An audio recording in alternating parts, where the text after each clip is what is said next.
এসো। নরহরি সরকার তখন প্রভুর নিকটে এসে প্রভুকে প্রণাম করে বলছে, প্রভুকে প্রণাম করে বলছে, প্রভু আদেশ করো। তখন মহাপ্রভু আমার নরহরি সরকারকে বলছে, শোনো নরহরি, আমরা এখন হরিনাম গাইতে গাইতে ভক্তগণ সঙ্গে নিয়ে বৃন্দাবনের উদ্দেশ্যে যাত্রা শুরু করবো।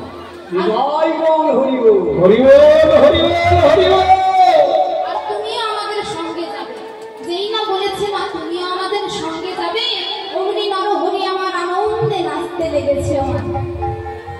তারপরে বড় ভাই মুকুন্দ সরকারকে উদ্দেশ্য করে ডাকা হলো, এই যে হ্যাঁ তোমাকে বলছি, তুমি আমার নিকটে এসো। মুকুন্দ সরকার প্রভুকে প্রণাম করে বলছে, প্রভু আদেশ করুন প্রভু। আর মুকুন্দ কবিরাজের মাথায় যেই না হাত দিয়েছে মা, অমনি মুকুন্দ কবিরাজ আমার ফুটিয়ে দেবে।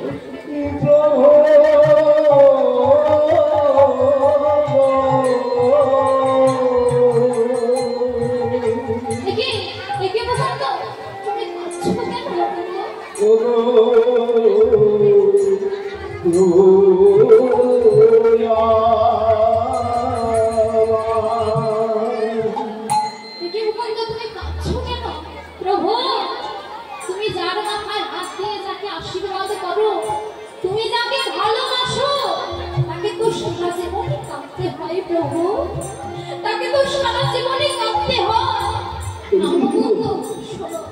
শোনো আমরা যদি সকলে এইভাবে প্রাণ ছেড়ে চলে যাই তাহলে যে বড় মুশকিল হয়ে যাবে।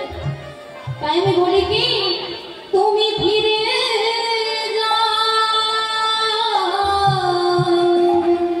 তুমি ফিরে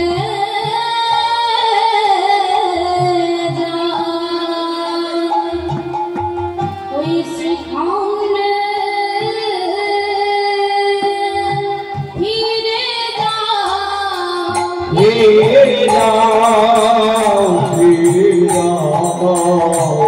তুমি শ্রীখণ্ডের পদে পদে ফিরে যাও, ফিরে যাও, যাও যাও যাও, ফিরে যাও, যাও যাও যাও, ফিরে যাও, যাও শ্রীখণ্ডের পদে ফিরে যাও, ফিরে যাও, ফিরে যাও শ্রীখণ্ডের পদে ফিরে যাও। তুমি শুধু শ্রীখণ্ডে ফিরে যাবে তাই নয়, সেখানে গিয়ে তোমার পারিবারিক শুধু কবিরাজি বিদ্যা চালিয়ে যাবে তাই নয়, কি করবে জানো?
বলো বলো হরে নামে বলো বলো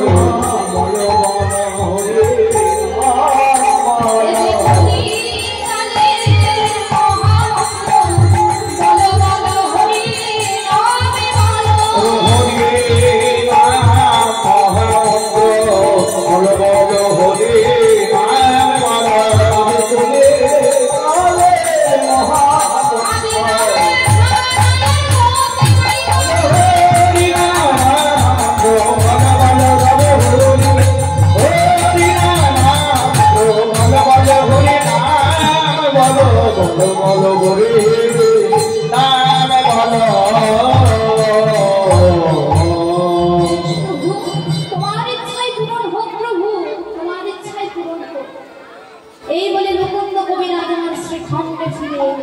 শ্রীখণ্ডে ফিরে এসে তিনি মাতিয়ে রাখলেন হরিনামের সবাইকে, মাতিয়ে রাখলেন হরিনামের সবাইকে। সেই সময় চলছে বাংলায় কার শাসন? না নবাব হোসেন শাহর শাসন। তখনকার বাংলার শাসনকর্তা হচ্ছে নবাব হোসেন শাহ। এই নবাব হোসেন শাহর পেটে একটি ব্যাধি হয়েছে, সেই ব্যাধি সে কিছুতেই সারাতে পারছে না। কত কবিরাজ এসে লিখে যাচ্ছে কিন্তু তার ব্যাধি কিছুতেই সারছে না। একদিন যন্ত্রণায় অস্থির হয়ে রাজসভায় মন্ত্রীকে ডেকে বলছে, মন্ত্রী আমার রাজ্যে কি কোনো ভালো কবিরাজ নেই মন্ত্রী, যে আমার এই পেটের ব্যথা ভালো করে দিতে পারে? আমার রাজ্যে কি কোনো ভালো কবিরাজ নেই? তখন মন্ত্রী এসে বলছে, আগে হুজুর আপনি বলার আগে আমি একটি ভালো কবিরাজের সন্ধান করেছি। তা সে কি আমাকে বলনি কেন? যাও তাকে এক্ষুনি ডেকে আনো। আগে হুজুর তাকে যে ডেকে আনাই মুশকিল আছে হুজুর, সে কোনো রাজা বাদশার বাড়ি গিয়ে চিকিৎসা করে না, দরকার যদি হয় না তাহলে তার কাছে গিয়ে তাকে চিকিৎসা করাতে হবে। ও তাই নাকি? তা রোগটা যখন আমারই তখন বেশ আমাকেই যেতে হবে। চলো আগামী প্রভাতে আমরা যাত্রা শুরু করবো শ্রীখণ্ডের উদ্দেশ্যে। এই বলে পরের দিন মন্ত্রীকে সঙ্গে নিয়ে শ্রীখণ্ডের উদ্দেশ্যে যাত্রা শুরু করলেন না। চলো চলো চলো খণ্ডপুরে, চলো চলো শ্রীখণ্ডপুরে, চলো চলো খণ্ডপুরে, চলো চলো খণ্ডপুরে, চলো চলো শ্রীখণ্ডপুরে, চলো শ্রীখণ্ডপুরে।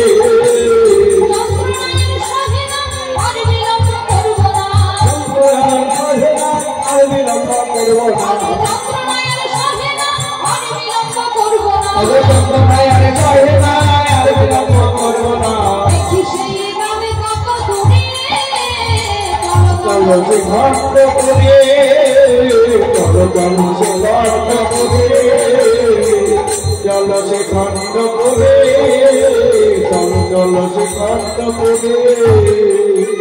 তারা শ্রীখণ্ডে পৌঁছে গ্রামের বাইরে রাত্রি যাপন করার পর, শিবির স্থাপন করে রাত্রি যাপন করার পর পরের দিন একটু বেলা হলে নবাব আমার কি করলেন না ফকিরের ছদ্মবেশ ধারণ করলেন। নবাব আমার ফকিরের ছদ্মবেশ ধারণ করে শ্রীখণ্ড গ্রামের ভেতরে প্রবেশ করলেন। যেতে যেতে একজন বৃদ্ধ লোককে জিজ্ঞাসা করলেন, না এগো তুমি বলতে পারো যে মুকুন্দ কবিরাজের বাড়ি কোন দিকে? ও মুকুন্দ কবিরাজের বাড়ি এই যে সোজা পথ ধরে চলে যাও, দেখবে যে এই বাড়িতে হরি নামে ধ্বনি হচ্ছে, ওটাই হলো মুকুন্দ কবিরাজের বাড়ি, ওটাই মুকুন্দ কবিরাজের বাড়ি। এই বলে তিনি সোজা পথ ধরে চলে যেতে যেতে দেখছে একটি বারান্দায় কিছুজন লোক লাইন দিয়ে দাঁড়িয়ে আছে, আর মুকুন্দ কবিরাজ আমার ঠাকুর সেবা দিচ্ছে আর গান করছে। মা নবাব মুগ্ধ হয়ে শুনছে আর বলছে, এত সুন্দর যার কণ্ঠের স্বর, সে নিশ্চয়ই ভালো কবিরাজি হবে, সে নিশ্চয়ই ভালো কবিরাজি হবে। যাই যাই বাবা, আমিও দেরি করি না, এখন লাইন দিয়ে দাঁড়িয়ে পড়ি। আর এদিকে মুকুন্দ কবিরাজ আমার গিয়ে চলেছে, আমার মন মন্দিরে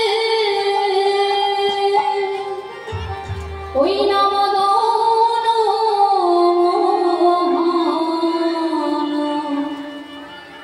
একবার দাঁড়াবে নাকি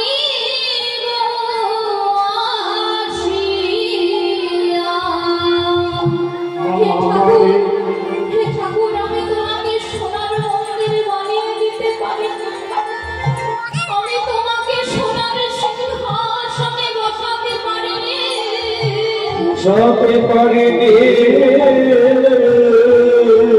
তবে আমি তোমার জন্য একটি হৃদয় সিংহাসন পেতে রেখেছি। হৃদয় সিংহাসন পেতে রেখেছে তাই আমার মন মন্দিরে মদন আমার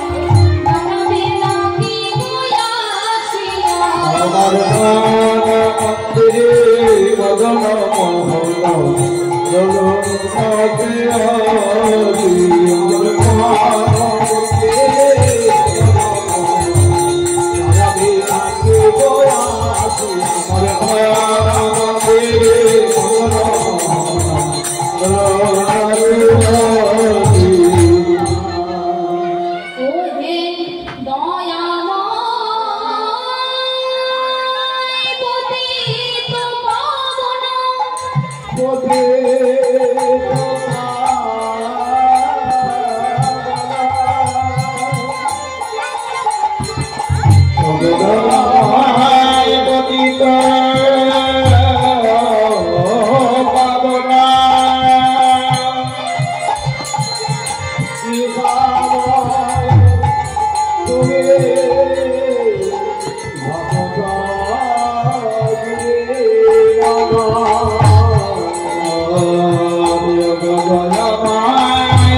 তখন মুকুন্দ কবিরাজ আমার গোপীনাথের প্রসাদ পেয়ে মা চিকিৎসালয়ের দরজার সামনে দাঁড়িয়ে হাত ধরে কই গো তোমরা শুনতে পাচ্ছ বলছি তোমাদের মধ্যে যে সব চাইতে গরিব সে আগে এসো যার চিকিৎসা আমি আগে করবো যে